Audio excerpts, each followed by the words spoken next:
ದುರಂತ. ಯಾರು ಊಹಿಸದ, ಅರಗಿಸಿಕೊಳ್ಳಲಾಗದ ದುರಂತವೇ ನಡೆದು ಹೋಗಿದೆ. ನೂರಾರು ಕನಸುಗಳೊಂದಿಗೆ ಲಂಡನ್ಗೆ ವಿಮಾನ ಪ್ರಯಾಣ ಕೈಗೊಂಡ 241 ಜೀವಗಳು ಭೀಕರ ಅಂತ್ಯ ಕಂಡಿವೆ. ಗುಜರಾತ್ನ ಅಹಮದಾಬಾದ್ ಏರ್ಪೋರ್ಟ್ನಿಂದ ಲಂಡನ್ಗೆ ಹೊರಟ ಏರ್ ಇಂಡಿಯಾದ ಬೋಯಿಂಗ್ 787-8 ಮಾಡೆಲ್ನ AI-171 ವಿಮಾನ ಟೇಕ್ ಆಫ್ ಆದ ಕೆಲವೇ ಕ್ಷಣಗಳಲ್ಲಿ ನೆಲಕ್ಕಪ್ಪಳಿಸಿದ್ದು ಧಗಧಗ ಹೊತ್ತಿ ಉರಿದಿದೆ. ಸಂಪೂರ್ಣ ಸುಟ್ಟು ಭಸ್ಮವಾದ ವಿಮಾನದಲ್ಲಿದ್ದ ಪೈಲಟ್, ಸಿಬ್ಬಂದಿ ಸೇರಿ 241 ಪ್ರಯಾಣಿಕರು ದುರ್ಮರಣಕ್ಕೀಡಾಗಿದ್ದಾರೆ. ದುರಂತಕ್ಕೊಳಗಾದ ವಿಮಾನದಲ್ಲಿ ಒಟ್ಟು 242 ಜನರಿದ್ದರು. ಇದರಲ್ಲಿ 2 ಪೈಲಟ್ ಹಾಗೂ 10 ಮಂದಿ ಸಿಬ್ಬಂದಿ. ಇನ್ನು ಮೃತಪಟ್ಟವರಲ್ಲಿ 169 ಮಂದಿ ಭಾರತೀಯರು, 52 ಬ್ರಿಟಿಷ್ ನಾಗರಿಕರು, 7 ಪೋರ್ಚುಗೀಸ್ ಪ್ರಜೆಗಳು ಮತ್ತು ಓರ್ವ ಕೆನಡಾ ಪ್ರಜೆ ಇದ್ದಾರೆ. ಅಹಮದಾಬಾದ್ ವಿಮಾನ ನಿಲ್ದಾಣದಿಂದ ಲಂಡನ್ಗೆ ಹಾರಿದ ಏರ್ ಇಂಡಿಯಾದ AI-171 ವಿಮಾನ ಕೆಲವೇ ಕ್ಷಣಗಳಲ್ಲಿ ನೆಲಕ್ಕಪ್ಪಳಿಸಿ ಸ್ಫೋಟಗೊಂಡ ಭೀಕರ ದೃಶ್ಯ ಸೆರೆಸಿಕ್ಕಿದೆ.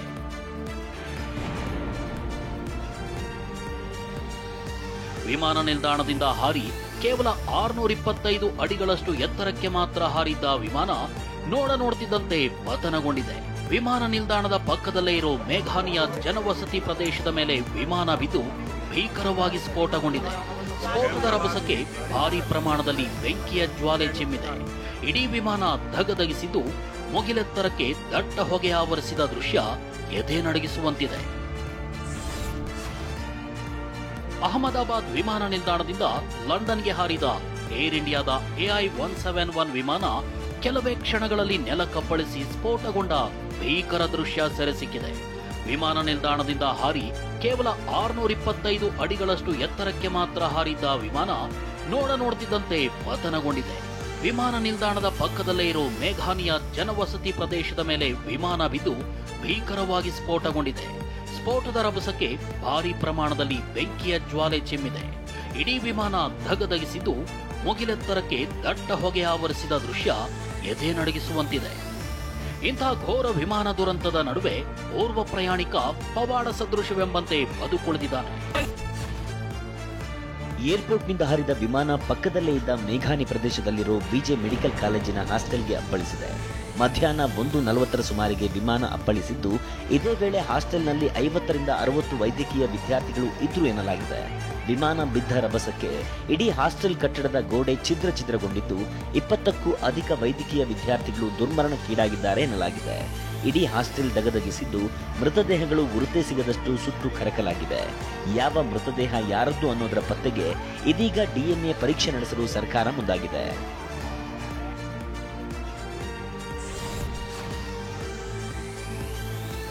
ವಿಮಾನ ಸ್ಫೋಟದ ರಭಸಕ್ಕೆ ರಸ್ತೆಯಲ್ಲಿದ್ದ 10 ಜನ ಜೀವಭಯದಿಂದ ಓಡಿದ ದೃಶ್ಯ ಬೆಚ್ಚಿ ಬೀಳಿಸುವಂತಿದೆ. ಬಿಜೆ ಮೆಡಿಕಲ್ ಹಾಸ್ಟೆಲ್ ಪಕ್ಕದ ರಸ್ತೆಗೆ ಬಿದ್ದ ವಿಮಾನದ ಅವಶೇಷ ಬೃಹತ್ ಪ್ರಮಾಣದಲ್ಲಿ ಹೊತ್ತಿ ಉರಿದಿದೆ. ಇಡೀ ರಸ್ತೆ ಬೆಂಕಿ ದಟ್ಟ ಹೊಗೆಯಿಂದ ಆವರಿಸಿದ್ದು ಭೀಕರ ದೃಶ್ಯವನ್ನ ಕಂಡ ಮಹಿಳೆ ಮತ್ತು ವಾಹನ ಸವಾರರು ಎದ್ದು ಬಿದ್ದು ಓಡಿದ್ದಾರೆ. ಇನ್ನು ವಿಮಾನ ಪತನಗೊಂಡ ಸ್ಥಳಕ್ಕೆ ಕೆಲವೇ ಕ್ಷಣಗಳಲ್ಲಿ ಆಗಮಿಸಿದ 500ಕ್ಕೂ ಅಧಿಕ ಅಹಮದಾಬಾದ್ ವಿಮಾನ ನಿಲ್ದಾಣದಿಂದ ಲಂಡನ್ಗೆ ಹಾರಿದ ಏರ್ ಇಂಡಿಯಾದ AI-171 ವಿಮಾನ ರನ್ವೇನಿಂದ ಹಾರಿದ ಕೇವಲ 32 ಸೆಕೆಂಡ್ಗಳಲ್ಲೇ ಪತನವಾಗಿದೆ.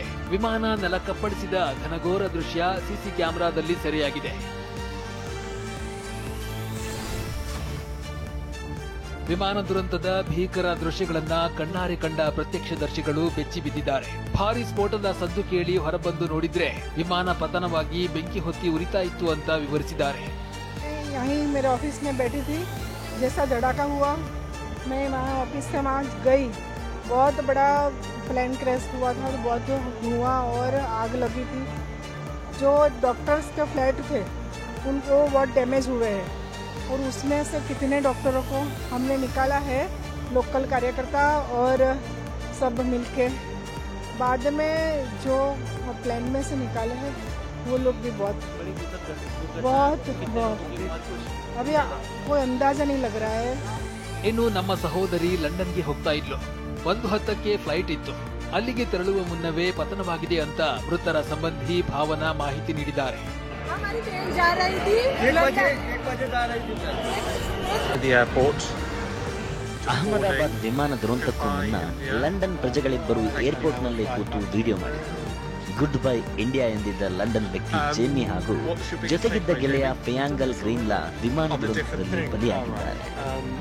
ಮತ್ತೊಂದೆಡೆ ಏರ್ ಇಂಡಿಯಾ ಫ್ಲೈಟ್ AI-171 ನಲ್ಲಿದ್ದ ಗಗನಸಕ್ಕಿ ಗಂತೋಯಿ ಶರ್ಮಾ ಕೂಡ ದುರಂತದಲ್ಲಿ ಬಲಿಯಾಗಿದ್ದಾರೆ.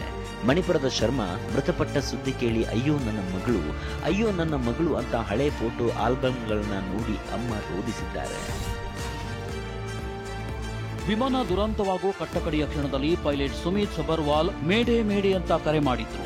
ವಾಯುಯಾನದಲ್ಲಿ ಮೇಡೆ ಎಂಬುದರ ಅರ್ಥ ಜೀವಕ್ಕೆ ಅಪಾಯಕಾರಿ ತುರ್ತು ಪರಿಸ್ಥಿತಿ ಬಂದಿದೆಯಂತ. ಈ ಅಪಾಯದ ಬಗ್ಗೆ ಸೂಚಿಸಲು ಪೈಲಟ್ಗಳು ಈ ತುರ್ತು ಕರೆ ಮಾಡಿದ್ದಾರೆ.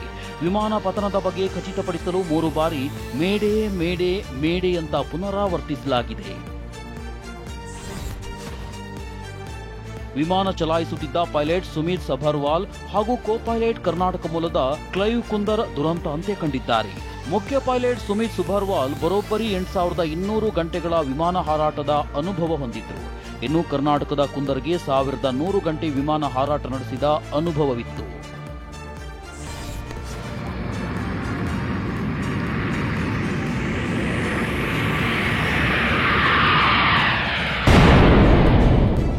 ಏರ್ ಇಂಡಿಯಾ ವಿಮಾನ ಪತನಕ್ಕೆ ಕಾರಣ ಏನು ಅನ್ನೋದು ನಿಖರವಾಗಿ ತಿಳಿದು ಬಂದಿಲ್ಲ. ರನ್ವೇನಿಂದ ಟೇಕ್ ಆಫ್ ಆಗ್ತಾ ಇದ್ದಂತೆ ವಿಮಾನ ಸ್ವಲ್ಪ ಪ್ರಮಾಣದ ಒತ್ತಡವನ್ನ ಅನುಭವಿಸಿರಬಹುದು ಅಂತ ತಜ್ಞರು ಅಭಿಪ್ರಾಯಪಟ್ಟಿದ್ದಾರೆ. ಈಗಾಗಲೇ ವಿಮಾನದಲ್ಲಿದ್ದ ಬ್ಲಾಕ್ ಬಾಕ್ಸ್ ಪತ್ತೆಯಾಗಿರುವ ಬಗ್ಗೆ ವರದಿಯಾಗಿದೆ. ವಿಮಾನದ ಹಾರಾಟದ ಡೇಟಾ ಈ ಬಾಕ್ಸ್ನಲ್ಲಿ ದಾಖಲಾಗಿರುತ್ತೆ. ಈ ಡೇಟಾದ ಪರಿಶೀಲನೆ ಬಳಿಕವಷ್ಟೇ ವಿಮಾನ ಪತನದ ಅಸಲಿ ಕಾರಣ ತಿಳಿದು ಬರಲಿದೆ. ಎಂಜಿನ್ ಅಸಮರ್ಪಕ ಕಾರ್ಯನಿರ್ವಹಣೆ, ವಿಮಾನದಲ್ಲಿ ಬೆಂಕಿ ಹೊತ್ತಿಕೊಳ್ಳುವುದು, ಮಾನವ ದೋಷ, ಪಕ್ಷಿ ಡಿಕ್ಕಿಯಂತಹ ಅವಘಡ ವಿಮಾನ ಪತನಕ್ಕೆ ಕಾರಣವಾಗಿದ್ರೆ ಬ್ಲಾಕ್ ಬಾಕ್ಸ್ ಪರಿಶೀಲನೆ ವೇಳೆ ಪತ್ತೆಯಾಗಲಿದೆ.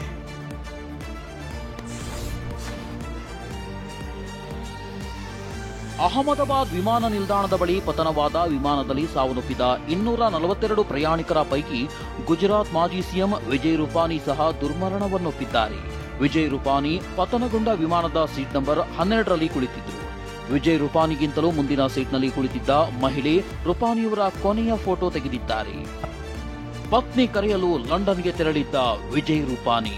ಗುಜರಾತ್ ಮಾಜಿ ಸಿಎಂ ವಿಜಯ್ ರೂಪಾನಿ 6 ತಿಂಗಳ ಹಿಂದೆ ಲಂಡನ್ಗೆ ತೆರಳಿದ್ದ ತಮ್ಮ ಪತ್ನಿ ಅಂಜಲಿ ರೂಪಾನಿಯವರನ್ನ ಭಾರತಕ್ಕೆ ಕರೆತರುವ ಸಲುವಾಗಿ ವಿಮಾನದಲ್ಲಿ ಪ್ರಯಾಣ ಬೆಳೆಸಿದ್ರು. ಆದರೆ ವಿಜಯ್ ರೂಪಾನಿ ಇದ್ದ ವಿಮಾನ ಟೇಕ್ ಆಫ್ ಆದ 5 ನಿಮಿಷದಲ್ಲಿ ಪತನವಾಗಿದೆ. ಸದ್ಯ ವಿಜಯ್ ರೂಪಾನಿ ನೆನೆದು ಸಂಬಂಧಿಕರು ಕಣ್ಣೀರು ಹಾಕಿದ್ದಾರೆ. ಆದರೆ ಏರ್ ಇಂಡಿಯಾದ ಬೋಯಿಂಗ್ 787 ಡ್ರೀಮ್ ಲೈನರ್ ವಿಮಾನದಲ್ಲಿ ಈ ಹಿಂದೆ ಹಲವು ಬಾರಿ ತಾಂತ್ರಿಕ ದೋಷ ಪತ್ತೆಯಾಗಿತ್ತು. ಇದೇ ಕಾರಣಕ್ಕೆ ಮತ್ತೆ ಪರಿಶೀಲನೆ ಎದುರಿಸಿತ್ತು. 2013ರಲ್ಲಿ ಬೋಯಿಂಗ್ 787 ವಿಮಾನದಲ್ಲಿ ಲಿಥಿಯಂ ಅಯಾನ್ ಬ್ಯಾಟರಿಗಳು ಬೆಂಕಿಗಾಹುತಿಯಾಗಿದ್ವು. ಈ ಹಿನ್ನೆಲೆ ಅಮೆರಿಕದ ಫೆಡರಲ್ ಏವಿಯೇಷನ್ ಆಡಳಿತ ದೋಷ ಕಂಡುಬಂದ ವಿಮಾನಗಳ ಹಾರಾಟವನ್ನ ಜಗತ್ತಿನಾದ್ಯಂತ ರದ್ದು ಮಾಡಿತ್ತು.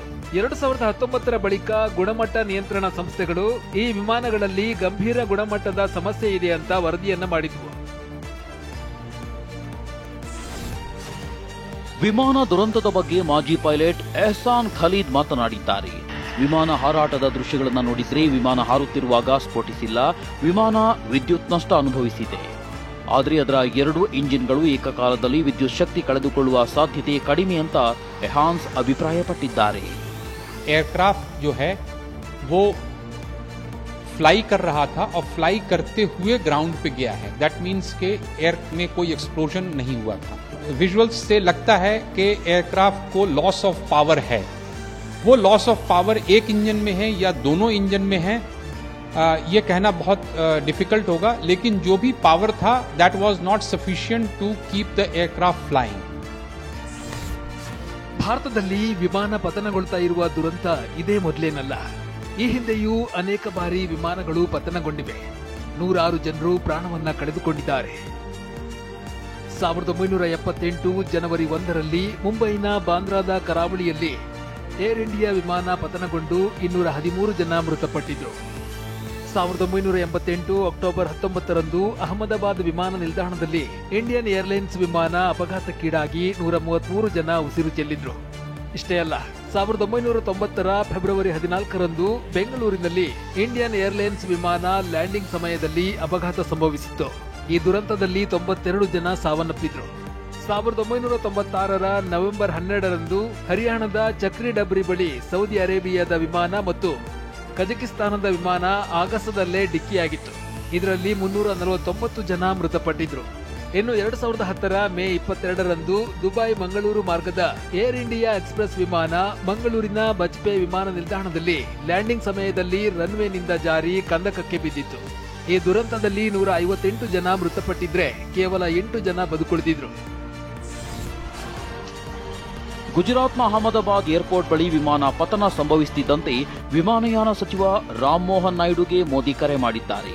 ಘಟನೆ ಕುರಿತು ಮಾಹಿತಿ ಪಡೆದು ಪ್ರಧಾನಿ ಮೋದಿ ಸೂಕ್ತ ರಕ್ಷಣಾ ಕಾರ್ಯ ಕೈಗೊಳ್ಳುವಂತೆ ಸೂಚನೆ ನೀಡಿದ್ರು. ವಿಮಾನ ಪತನ ಸಂಭವಿಸಿದ ಕೆಲ ಹೊತ್ತಿನಲ್ಲೇ ಸಚಿವ ರಾಮ್ ಮೋಹನ್ ಘಟನಾ ಸ್ಥಳಕ್ಕೆ ತೆರಳಿದ್ರು. ಇತ್ತ ಕೇಂದ್ರ ಗೃಹ ಸಚಿವ ಅಮಿತ್ ಶಾ ಗುಜರಾತ್ ಸಿಎಂ ಪಟೇಲ್ಗೆ ಕರೆ ಮಾಡಿ ಮಾಹಿತಿ ಪಡೆದುಕೊಂಡ್ರು. ಬಳಿಕ ಖುದ್ದಾಗಿ ಘಟನಾ ಸ್ಥಳಕ್ಕೆ ಭೇಟಿ ನೀಡಿ ಪರಿಶೀಲನೆ ನಡೆಸಿದ್ರು. ಗುಜರಾತ್ನ ಅಹಮದಾಬಾದ್ ಏರ್ಪೋರ್ಟ್ ಬಳಿ ವಿಮಾನ ಪತನದಲ್ಲಿ 52 ಬ್ರಿಟಿಷ್ ಪ್ರಜೆಗಳು ದುರ್ಮರಣವನ್ನಪ್ಪಿದ್ದಾರೆ. ಈ ಬಗ್ಗೆ ಟ್ವೀಟ್ ಮಾಡಿರುವ ಬ್ರಿಟನ್ ಪ್ರಧಾನಿ ಕೀರ್ ಸ್ಟಾರ್ಮರ್ ಆಘಾತ ವ್ಯಕ್ತಪಡಿಸಿದ್ದಾರೆ. ಭಾರತದ ಅಹಮದಾಬಾದ್ ನಗರದಲ್ಲಿ ಅನೇಕ ಬ್ರಿಟಿಷ್ ಪ್ರಜೆಗಳನ್ನ ಹೊತ್ತ ಲಂಡನ್ಗೆ ಹೊರಟಿದ್ದ ವಿಮಾನ ಅಪಘಾತಕ್ಕೀಡಾದ ದೃಶ್ಯಗಳು ವಿನಾಶಕಾರಿಯಾಗಿವೆ. ಪರಿಸ್ಥಿತಿ ಬೆಳೆದಂತೆಲ್ಲ ಮಾಹಿತಿಗಳನ್ನ ಪಡೆದುಕೊಳ್ಳುತ್ತಿದ್ದೇವೆ. ಈ ತೀವ್ರ ದುಃಖ ಸಮಯದಲ್ಲಿ ನನ್ನ ಆಲೋಚನೆಗಳು ಪ್ರಯಾಣಿಕರು ಮತ್ತು ಅವರ ಕುಟುಂಬಗಳೊಂದಿಗೆ ಇವೆ. ಇತ್ತ ಫ್ರಾನ್ಸ್ ಅಧ್ಯಕ್ಷ ಎಮ್ಯಾನ್ಯುಯಲ್ ಮ್ಯಾಕ್ರನ್ ಸಹ ದುರಂತದ ಬಗ್ಗೆ ಸಂತಾಪ ವ್ಯಕ್ತಪಡಿಸಿದ್ದಾರೆ. ಗುಜರಾತ್ನ ಅಹಮದಾಬಾದ್ ಏರ್ಪೋರ್ಟ್ ಬಳಿ ವಿಮಾನ ಪತನ ಸಂಭವಿಸುತ್ತಿದ್ದಂತೆ ವಿಮಾನಯಾನ ಸಚಿವ ರಾಮ್ ಮೋಹನ್ ನಾಯ್ಡುಗೆ ಮೋದಿ ಕರೆ ಮಾಡಿದ್ದಾರೆ. ಘಟನೆ ಕುರಿತು ಮಾಹಿತಿ ಪಡೆದು ಪ್ರಧಾನಿ ಮೋದಿ ಸೂಕ್ತ ರಕ್ಷಣಾ ಕಾರ್ಯ ಕೈಗೊಳ್ಳುವಂತೆ ಸೂಚನೆ ನೀಡಿದ್ರು. ವಿಮಾನ ಪತನ ಸಂಭವಿಸಿದ ಕೆಲ ಹೊತ್ತಿನಲ್ಲೇ ಸಚಿವ ರಾಮ್ ಮೋಹನ್ ಘಟನಾ ಸ್ಥಳಕ್ಕೆ ತೆರಳಿದ್ರು. ಇತ್ತ ಕೇಂದ್ರ ಗೃಹ ಸಚಿವ ಅಮಿತ್ ಶಾ ಗುಜರಾತ್ ಸಿಎಂ ಪಟೇಲ್ಗೆ ಕರೆ ಮಾಡಿ ಮಾಹಿತಿ ಪಡೆದುಕೊಂಡ್ರು. ಬಳಿಕ ಖುದ್ದಾಗಿ ಘಟನಾ ಸ್ಥಳಕ್ಕೆ ಭೇಟಿ ನೀಡಿ ಪರಿಶೀಲನೆ ನಡೆಸಿದ್ರು. ಗುಜರಾತ್ನ ಅಹಮದಾಬಾದ್ ಏರ್ಪೋರ್ಟ್ ಬಳಿ ವಿಮಾನ ಪತನದ ಬಗ್ಗೆ ಚೀನಾ, ಉಕ್ರೇನ್ ದೇಶಗಳು ಸಹ ಆಘಾತ ವ್ಯಕ್ತಪಡಿಸಿವೆ. ಈ ದುಃಖದ ಸಮಯದಲ್ಲಿ ನಾವು ಭಾರತದ ಜೊತೆಗಿದ್ದೇವೆ ಅಂತ ಉಕ್ರೇನ್ ಅಧ್ಯಕ್ಷ ವ್ಲಾಡಿಮಿರ್ ಝೆಲೆನ್ಸ್ಕಿ ಹೇಳಿದ್ದಾರೆ. ಭಾರತದಲ್ಲಿ ನಾಗರಿಕ ವಿಮಾನ ಪತನ, ಭಾರತದ ಪ್ರಧಾನಮಂತ್ರಿ ನರೇಂದ್ರ ಮೋದಿ ಹಾಗೂ ಇಡೀ ಭಾರತದ ಜನರಿಗೆ ಈ ದುರಂತದ ದಿನ ನನ್ನ ಸಂತಾಪಗಳು. ನಮ್ಮ ಆಲೋಚನೆಗಳು ಭಾರತ, ಯುಕೆ, ಪೋರ್ಚುಗಲ್ ಮತ್ತು ಕೆನಡಾದ ಸಂತ್ರಸ್ತರ ಸಂಬಂಧಿಗಳ ಜೊತೆ ಇವೆ. 241 ಮಂದಿಯ ಜೀವ ಕಸಿದುಕೊಂಡ ವಿಮಾನ ದುರಂತಕ್ಕೆ ಪ್ರಧಾನಿ ಮೋದಿ ದುಃಖ ವ್ಯಕ್ತಪಡಿಸಿದ್ದಾರೆ.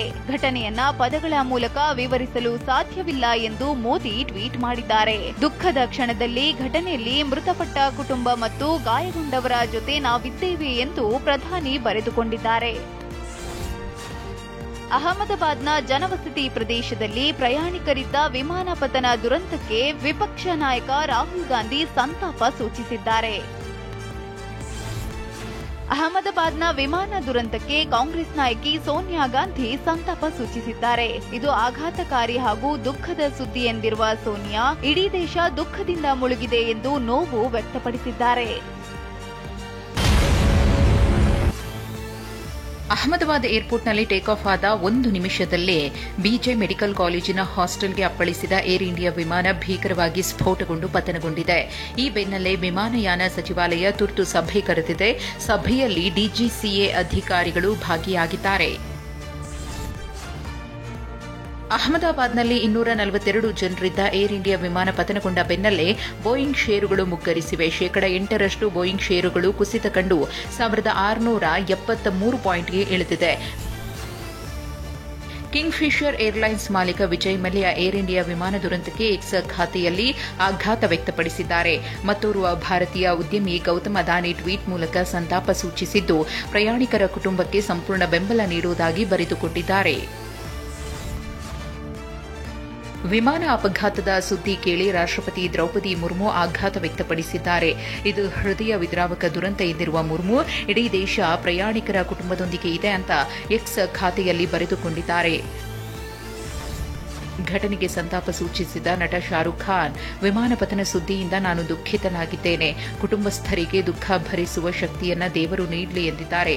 ನಟ ಸನ್ನಿ ಡಿಯೋಲ್, ರಣದೀಪ್ ಹೂಡಾ, ಅಕ್ಷಯ್ ಕುಮಾರ್ ದುರಂತದಲ್ಲಿ ಸಾವನ್ನಪ್ಪಿದವರ ಕುಟುಂಬಗಳಿಗೆ ಸಂತಾಪ ಸೂಚಿಸಿದ್ದಾರೆ.